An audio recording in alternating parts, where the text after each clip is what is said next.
Jacob Landry a déjà regardé un alligator sauvage dans les yeux sans sourciller et s'est approché suffisamment près pour sentir le souffle de sa respiration. C'est la vie dans les marais. Se battre avec ces prédateurs préhistoriques peut sembler un cauchemar pour la plupart des gens, mais pour Jacob et le reste de la famille. Landry, c'est aussi naturel que de respirer. C'est la vie dans laquelle ils sont nés, celle qu'ils ont affinée jusqu'à en faire un art, et celle que le monde regarde se dérouler dans Swamp People.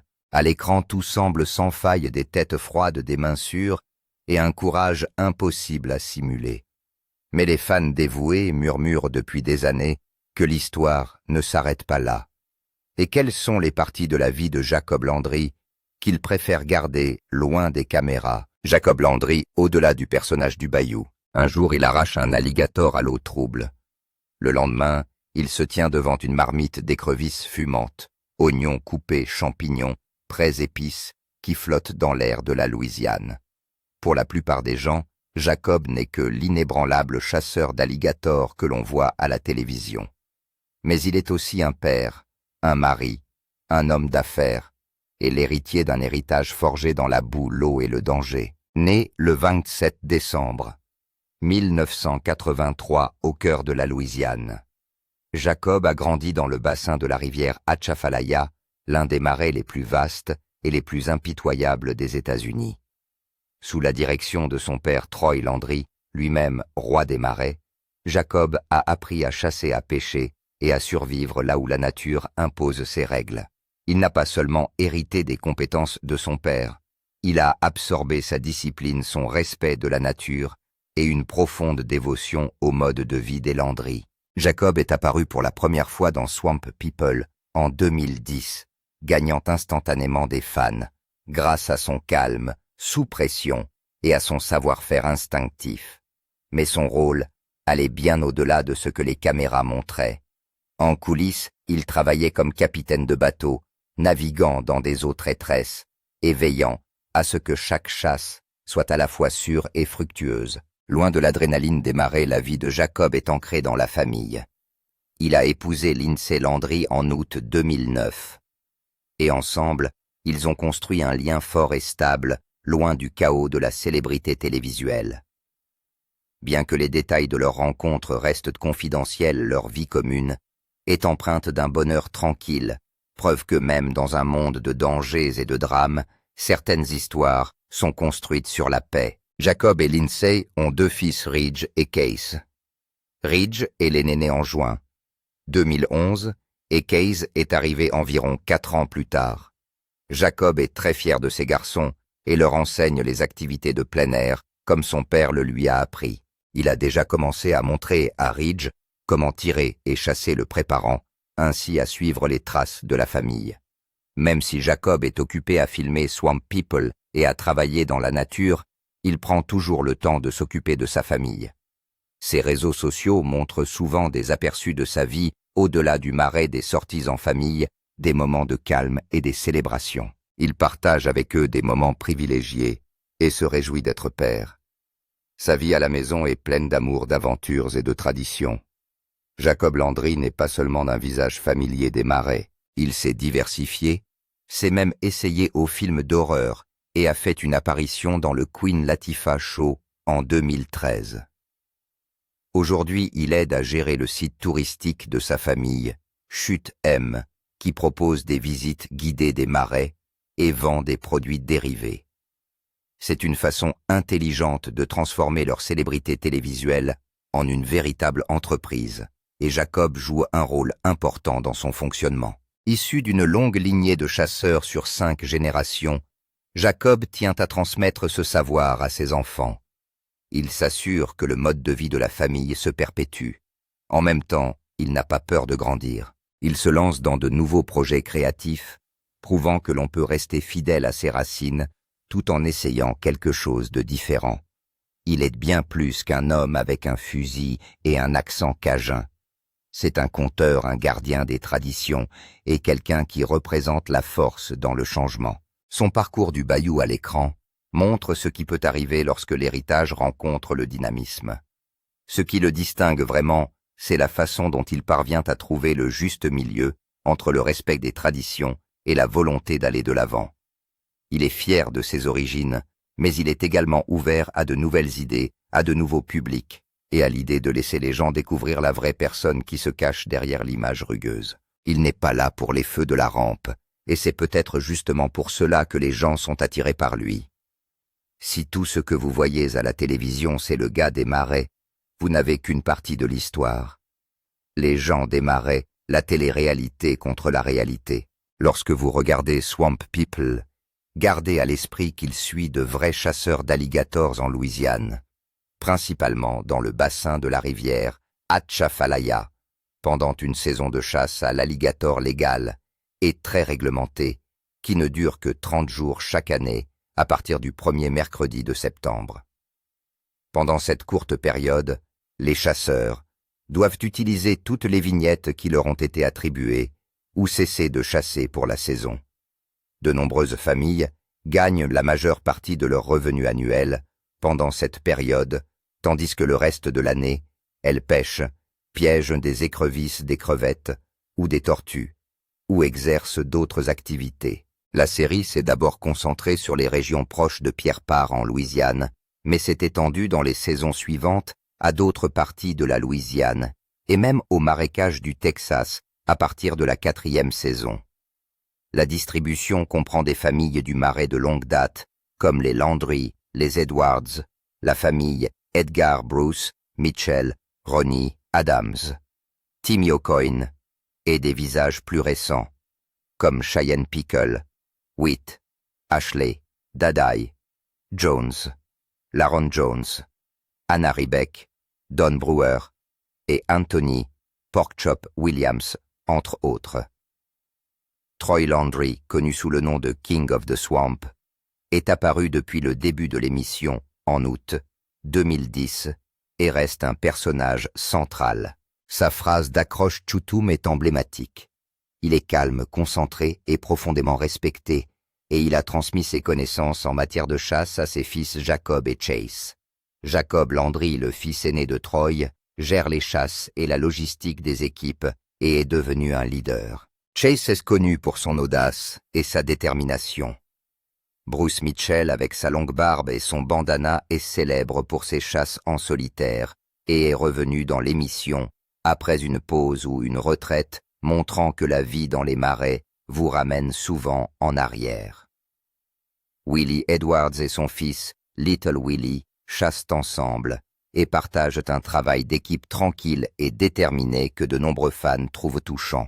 La famille Edgar, composée de Daniel, Joey et Dorian, est porteuse d'une tradition multigénérationnelle. Daniel est expérimenté et calme. Joey est méthodique et Dorian est énergique mais respectueux de la culture des marais. Ronnie Adams et Timmy O'Coin sont des stratèges. Leur repérage et leur connaissance des canaux cachés dans les marais les font sortir du lot. Cheyenne Picklewitt est l'une des rares femmes chasseurs de la série. Elle a rapidement pris de l'importance et travaille en étroite collaboration avec Troy. Elle est connue pour son courage et ses talents de chasseuse. Tout ce contenu est réel. Les chasseurs ramènent réellement des alligators avec des vignettes légales pendant les saisons réglementées de la Louisiane, en travaillant dans la boue, la chaleur, les tempêtes et les conditions dangereuses. Leurs compétences et leurs connaissances sont le fruit de générations de traditions. Cependant, la manière dont elle est présentée à l'écran est soigneusement éditée et façonnée pour les spectateurs.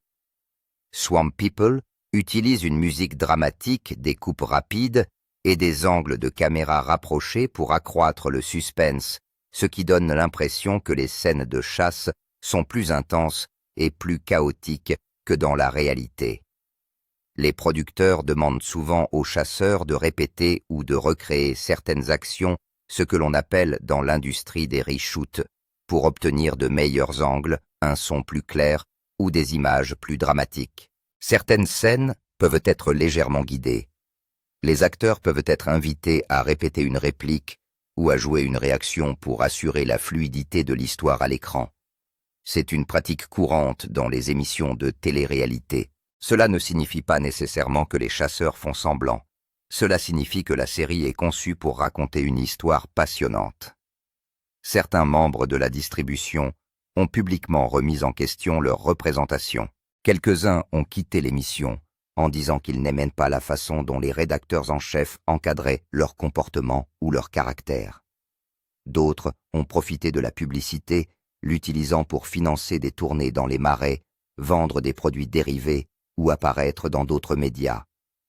Jacob Landry, par exemple, est apparu dans d'autres programmes télévisés et a même accepté de petits rôles d'acteur, passant ainsi de sa vie dans les marais à des activités plus larges. Néanmoins, la plupart d'entre eux vivent et travaillent toujours dans le marais, en dehors des caméras, perpétuant les traditions au-delà du tournage. L'émission rend compte d'une culture et d'une vie réelle. Elle montre les routines quotidiennes, la réparation des bateaux, les lignes, la gestion des tempêtes, le transport des prises et la célébration des sorties de pêche.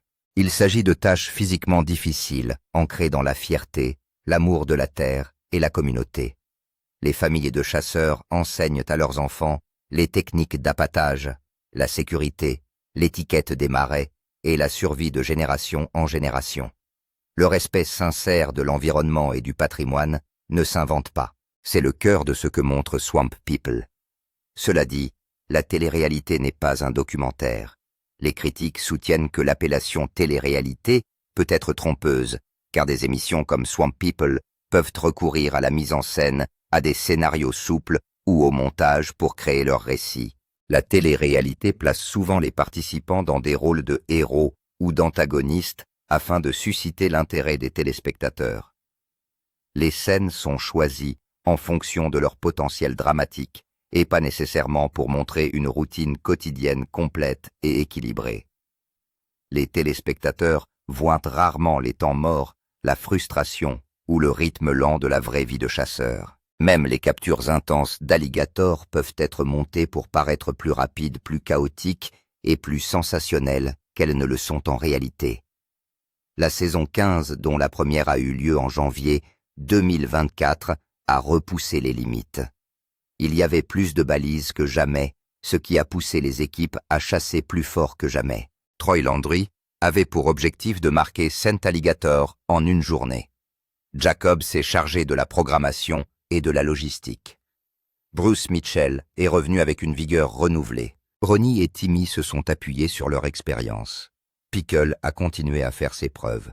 Et la famille Edgar est restée stable et axée sur la tradition. Cette véritable saison exige un travail acharné, mais à la télévision, on a l'impression qu'il s'agit d'une action ininterrompue. En réalité, les longues heures d'attente, les files d'attente et la vérification des pièges constituent la majeure partie de la journée. En bref, Swamp People reflète une vie et un travail authentique. Chasse réglementée, culture locale, tradition familiale, conditions difficiles et enjeux réels. Les membres de l'équipe sont d'authentiques chasseurs, pas des acteurs. Beaucoup sont issus de familles qui pratiquent cette activité depuis des générations. Cependant, l'émission combine cette authenticité avec des outils de narration. Reshoot, montage sélectif, prompteur, bande sonore et rythme dramatique. C'est ce mélange qui fait la force de la télévision. Les gens des marais, c'est à la fois la réalité et la télévision. Le danger, la tradition, la faune, et les gens sont réels. La planification, le montage et la présentation font partie du divertissement. Lorsque les téléspectateurs gardent les deux à l'esprit, ils peuvent apprécier le drame tout en respectant la vérité. Reconnaître cette distinction ne rend pas l'émission moins valable ou moins puissante. Elle montre simplement comment les producteurs équilibrent la vérité et la narration pour que nous continuions à regarder. Le métier de chasseur d'alligators.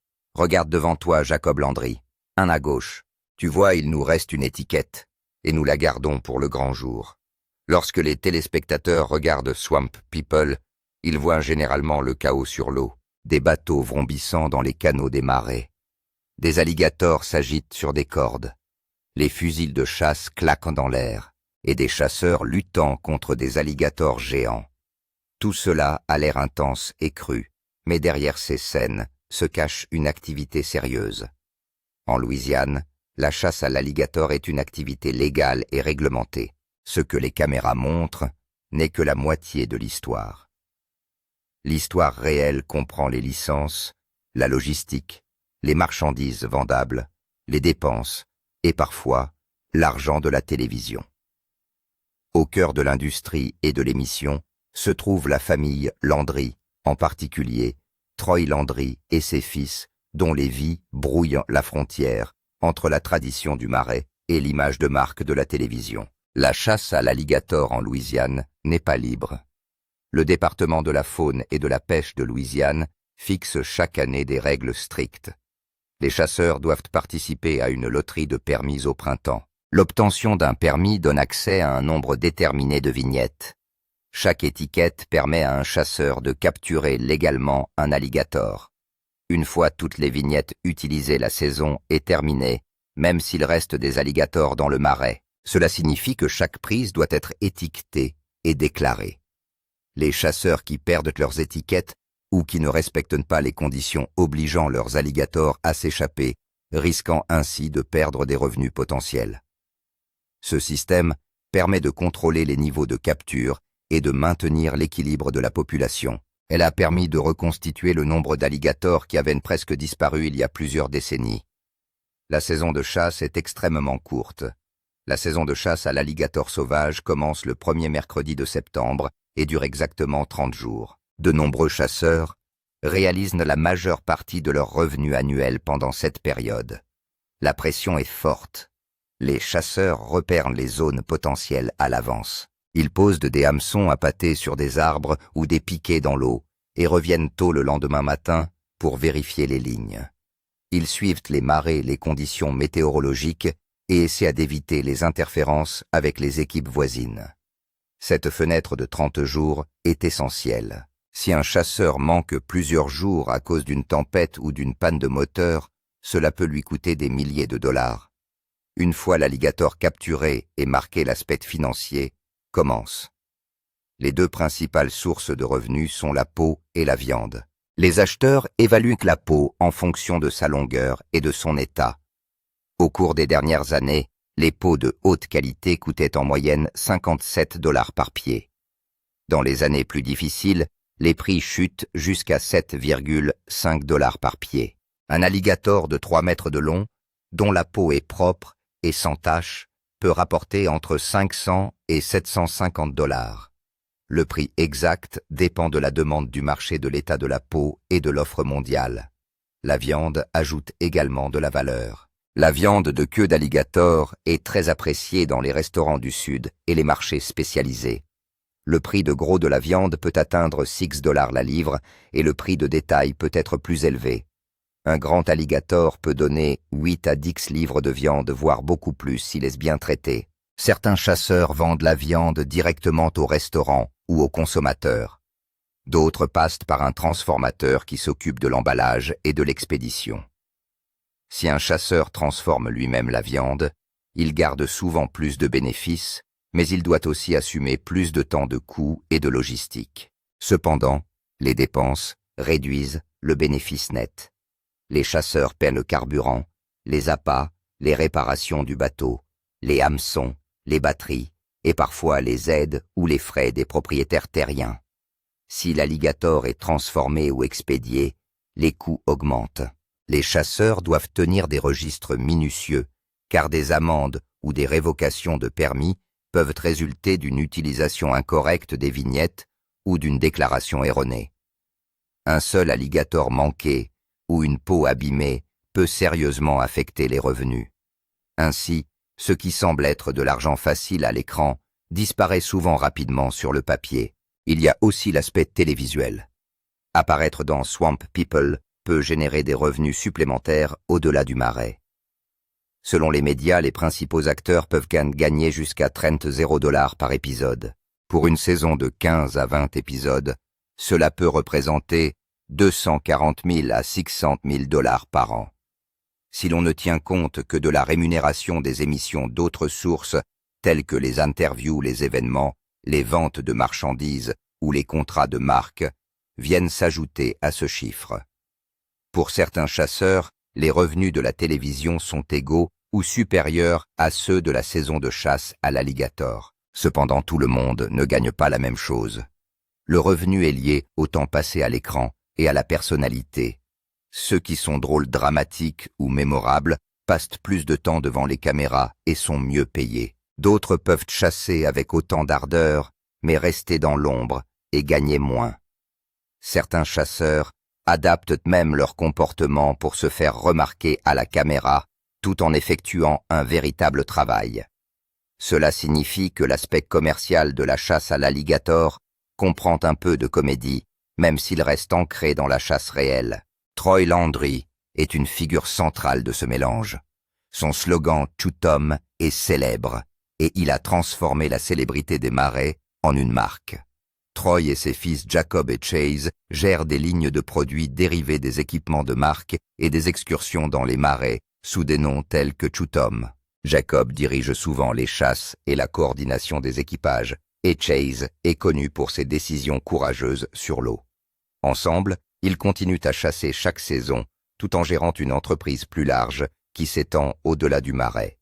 D'autres membres de l'équipe ont construit des modèles similaires. Cheyenne Picklewheat a commencé à participer à l'émission dans la saison 12 et est rapidement devenue l'une des favorites des fans.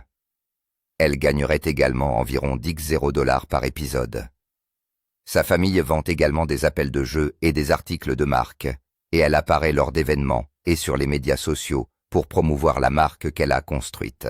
Si Pickle semble plus jeune que beaucoup d'autres, elle travaille autant sur le plan commercial que sur celui de la saison de chasse à l'alligator. Des familles comme Willie Edwards et son fils Little Willie, et Daniel Edgar et ses fils Joey et Dorian poursuivent les chasses traditionnelles tout en commercialisant leur image. Willie et Little Willie s'appuient souvent sur la constance de leur approche et sur les liens étroits qui les unissent de père en fils. La famille de Daniel met l'accent sur l'héritage et la profondeur. Ils ne sont peut-être pas aussi tape à l'œil que les Landrys ou les Pickle, mais les amateurs les engagent quand même pour des excursions ou des équipements, ce qui montre que même les chasseurs les plus discrets peuvent faire de la vie dans les marais une source de revenus. La chasse à l'alligator en Louisiane contribue de manière significative à l'économie de l'État. Les récoltes sauvages s'élèvent en moyenne à 33 000 alligators par an, d'une valeur d'environ 9 millions de dollars par an à quai. Si l'on tient compte des alligators d'élevage et de la transformation plus large, l'industrie de l'alligator a généré une valeur de plus de 246 millions de dollars au cours de plusieurs décennies. À son apogée en 2021, l'alligator contribuera à hauteur de 250 millions de dollars par an. Cela montre que la chasse réglementée soutient à la fois les familles rurales et la conservation de l'environnement. Cet aspect de la conservation est essentiel. L'alligator américain était autrefois en voie de disparition. Des réglementations strictes et des connaissances scientifiques solides ont permis de rétablir la population. Aujourd'hui, des saisons de chasse contrôlées permettent de gérer la croissance de l'espèce afin que les alligators ne surpeuplent pas les zones humides, ne provoquent pas de conflits avec l'homme et ne perturbent pas les écosystèmes. Les chasseurs qui respectent les règles contribuent à la survie de l'espèce tout en gagnant leur vie. De nombreux acteurs de Swamp People soutiennent ouvertement cet équilibre en faisant preuve de respect pour les marais et leurs créatures. Ce que montre Swamp People est une version adaptée de cette activité. Les chasses sont réelles, les risques et les récompenses sont réels, mais ce qui apparaît à l'écran est édité. La plupart des chasseurs l'acceptent, car l'exposition à la télévision apporte aussi plus d'opportunités. En fin de compte, la véritable activité de la chasse à l'alligator implique de la planification de la paperasserie du travail physique et une synchronisation avec le marché. Les chasseurs doivent demander des permis, s'assurer de la conformité de leur licence, appâter avec soin, attraper des peaux propres, vendre à des transformateurs ou à des marchés et gérer les coûts. Pour la plupart d'entre eux, les revenus de la saison permettent de payer les factures et d'acheter du carburant et du matériel pour le reste de l'année. Les revenus de la télévision peuvent considérablement augmenter le revenu global et servir de tampon pour les saisons plus lentes ou les mauvaises conditions météorologiques. Lorsque les téléspectateurs assistent au déroulement du drame, ils ressentent de l'adrénaline, mais ils voient aussi un mode de vie se transformer en revenu tant dans les marais qu'au-delà. Des chasseurs comme les Landry, les Pickle et les Edgar en sont l'illustration. Ils maintiennent les traditions tout en s'adaptant au marketing, aux marchandises et aux médias. Ainsi, lorsque Swamp People est diffusé, il s'agit à la fois d'une émission de télé-réalité et d'une forme de télévision. Chaque chasse passionnante que vous voyez a commencé par une formation des vignettes, des appâts, des coûts et des risques. Chaque étiquette retirée représente un revenu ou une perte potentielle. Le spectacle met en valeur des moments, mais l'entreprise repose sur une préparation méticuleuse des connaissances familiales et une planification stratégique. Il est important de noter que le travail ne s'arrête jamais lorsque les caméras s'éteignent. Les chasseurs doivent toujours entretenir les bateaux, former les jeunes générations et préparer la saison suivante. Certains pêchent également, piègent les écrevisses ou organisent des excursions. Leur lien avec le marais est constant, pas éphémère. La partie télévision est temporaire. C'est l'activité et la tradition qui les soutiennent année après année. En fin de compte, Swamp People peut ressembler à un film d'action et de lutte contre les alligators, mais la vie réelle dans les marais de Louisiane est plus lente, plus difficile et régie par des règles et des marchés. Lorsque l'entreprise fonctionne bien, les familles gagnent suffisamment pour prospérer. Lorsque ce n'est pas le cas, elles s'adaptent ou tentent de nouvelles aventures. Ce savant mélange de traditions, de risques, de revenus et parfois de célébrités télévisuelles est la véritable histoire qui se cache derrière l'émission. De vraies personnes utilisant de vraies connaissances pour créer de vrais moyens de subsistance à partir des marais. Secret du plateau de tournage de Swamp People. Quand on regarde Swamp People, on a l'impression d'avoir un regard brut sans filtre sur la vie dans les bayous de Louisiane. L'émission semble dangereuse et excitante, et la chasse à l'alligator est réelle. Cependant, dans les coulisses, les choses sont modifiées pour la télévision. Par exemple, qui est choisi et comment les scènes sont montées. Troy Landry est la star principale et est admiré pour son calme et sa force. Ses fils Jacob et Chase sont également célèbres aujourd'hui, mais il leur a fallu du temps et des difficultés pour y parvenir. Jacob n'était apparemment pas très intéressé par le fait d'être filmé au début de l'émission. Ce n'est que lorsqu'il a constaté la popularité de l'émission et l'argent qu'elle rapportait qu'il s'est impliqué davantage.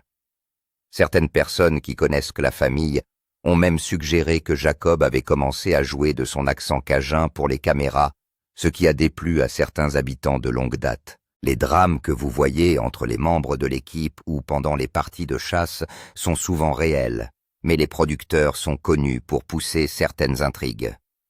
D'anciens membres de l'équipe ont déclaré que si les chasses à l'alligator sont légitimes, certaines scènes sont montées de manière à paraître plus intenses ou plus dramatiques qu'elles ne le sont en réalité. Ces moments sont conçus pour toucher la corde sensible du public, même s'ils ne sont pas aussi naturels qu'ils en ont l'air. Il y a aussi une histoire de problèmes dans la vie réelle parmi les acteurs. R.G. et J. Paul Molinaire étaient des chasseurs remarquables, aux compétences impressionnantes, mais leur participation à l'émission s'est terminée par des problèmes juridiques. En 2013, ils ont été arrêtés après un prétendu incident de rage au volant, où un homme a affirmé qu'il l'avait frappé avec une bouteille de bière. Bien que les deux hommes aient nié les accusations, l'événement a nui à leur image publique, et ils ont discrètement disparu de l'émission peu de temps après. Le trappeur Joe Lafont, un autre visage reconnaissable des saisons précédentes, a également connu de graves problèmes judiciaires. Il a été arrêté à plusieurs reprises pour violence conjugale, notamment lors d'un incident au cours duquel il aurait blessé sa petite amie. Nicolas Payne, qui a participé à l'émission pendant une courte période, a eu ses propres démêlés avec la justice, notamment pour coups et blessures, et pour avoir maltraité un officier de police. Ces incidents n'ont pas été mis en évidence par la série, ce qui a conduit certains téléspectateurs à s'interroger sur l'honnêteté de la série en ce qui concerne la vie personnelle de ses vedettes. Même Chase Landry, le plus jeune fils de Troy, a eu des problèmes hors caméra. En 2016, il a été arrêté après avoir tiré un coup de feu sur un crevettier. Il a affirmé qu'il s'agissait d'un simple coup de semonce, mais la situation a tout de même soulevé des questions quant à son jugement. Cependant, Chase est resté une figure centrale de l'émission, ce qui a donné lieu à des critiques selon lesquelles l'émission néglige les mauvais comportements dans le but de conserver les membres populaires de l'équipe. Travailler sur Swamp People n'est pas une mince affaire. Chaque semaine, le tournage se déroule dans des conditions dangereuses et imprévisibles. Les équipes de tournage doivent faire face à une chaleur intense, à des tempêtes soudaines et à des menaces réelles de la part des animaux sauvages. Certains membres d'équipage ont raconté des histoires où ils ont frôlé la mort, notamment des accidents et des fuites de gaz qui ont failli être mortelles. Malgré leur rôle essentiel, ces histoires d'équipage sont rarement mentionnées. Des rumeurs circulent également sur la réalité de l'émission de télé-réalité.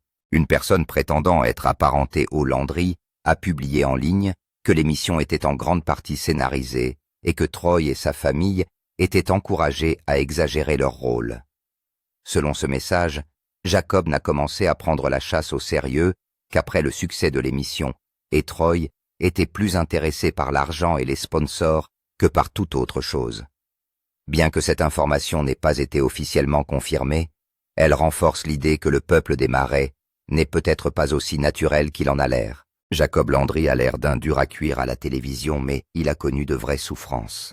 Il a vécu quelque chose de personnel qui l'a changé, même s'il n'en a pas beaucoup parlé. Les fans ont remarqué qu'il était devenu plus silencieux, surtout lorsque les caméras étaient éteintes. Cette émission nous rappelle que les stars de la télévision ont aussi une vraie vie. Swamp People montre de vraies chasses à l'alligator et de vrais dangers, mais il y a plus en coulisses. L'émission mêle vérité et divertissement. Ce que vous voyez est réel, mais c'est aussi un montage pour garder le suspense. Parfois, les parties les plus intéressantes sont celles que l'on ne voit pas. Les liens familiaux et les luttes cachées. Des millions de personnes connaissent peut-être Jacob Landry comme le chasseur d'alligators calme et posé de Swamp People, mais derrière la caméra et au-delà du bayou, sa vie est profondément façonnée par des liens familiaux. Certains forts, d'autres compliqués et d'autres encore douloureux. Ses décisions, son comportement et son silence parfois semblent tous découler des personnes qui lui sont les plus proches. Si la série nous donne un aperçu de l'héritage Landry, elle ne montre pas toujours tout. Jacob a grandi dans une famille difficile, où il était normal de survivre dans les marais. Son père Troy est célèbre en Louisiane, et Jacob a appris à suivre son exemple en chassant et en aidant à gérer le nom de la famille. Cependant, le fait d'être le fils d'une légende s'accompagne de beaucoup de pression. Il avait 2 frères Brandon, qui a choisi plus tard une vie plus tranquille, et Chase, qui était plus sauvage et imprévisible. Jacob était celui qui était calme au milieu, le gars stable qui gardait les choses en place. Son lien avec son père est fort, mais pas toujours facile. Troy est un homme peu loquace, mais sa présence est puissante. Jacob s'en remet souvent à lui-même lorsqu'il est clairement capable de diriger. On sent que Jacob ne veut pas faire de l'ombre à son père, même s'il a gagné sa place dans le marais. Cette humilité peut venir de l'amour, mais aussi d'une profonde compréhension de la dynamique familiale. Dans la famille Landry, la tradition est importante, et Jacob l'a toujours respectée, même lorsque cela signifiait se retenir. Le mariage a apporté un autre aspect à la vie de Jacob. Il a fondé une famille qui reflète la rudesse des marais et la chaleur du foyer. Ses 2 fils, Ridge et Case, apprennent déjà à connaître la nature. Jacob leur apprend non seulement à chasser, mais aussi à respecter la terre et l'héritage qu'ils reçoivent. Cependant, il n'est pas facile d'être un mari et un père tout en étant une personnalité publique. Jacob a dû concilier les exigences des tournages de la chasse et des affaires avec les besoins de sa vie de famille, et il l'a bien fait même lorsque les caméras ne tournaient pas. Cependant, certains combats ne sont pas portés à la télévision. Jacob a connu des tragédies personnelles qui ont laissé des traces émotionnelles. L'un de ses chagrins évoqués dans des discussions entre fans et dans des vidéos en ligne l'aurait ébranlé. Bien que les détails restent privés, l'impact est visible. Jacob est devenu plus réservé et plus introspectif. Sa présence sur les médias sociaux s'est estompée et ses interviews sont devenues moins fréquentes. C'est comme si le poids du chagrin le tirait vers l'intérieur loin des projecteurs. Pourtant, il a continué à avancer, à chasser et à se montrer pour sa famille. Cette résilience fait partie de ce qui le rend si convaincant. Participer à une émission de télé-réalité signifie faire face aux défis de la vie réelle et à la pression de la performance. Jacob a dû faire face aux rumeurs, aux critiques et à l'attention constante que suscite la célébrité. Certains fans ont évoqué des désaccords entre lui et son frère Chase en particulier au cours des saisons où leur temps de présence à l'écran a changé. D'autres ont souligné l'absence occasionnelle de Jacob dans les épisodes comme un signe de tension en coulisses. Que ces rumeurs soient fondées ou non, elles montrent la complexité de la vie familiale sous un microscope. Jacob assume souvent le rôle de capitaine guidant les chasses et gérant la logistique. Cette responsabilité n'est pas facile à assumer, surtout lorsque les choses tournent mal. Il a dû prendre des décisions difficiles, faire face à des situations dangereuses et protéger son équipe tout en conservant l'image de calme et de sérénité que les fans attendent de lui. Ce genre de pression n'affecte pas seulement le corps, mais aussi l'esprit. Elle affecte votre esprit, et Jacob l'a supporté tranquillement sans se plaindre. Combien de temps va-t-il continuer à endurer?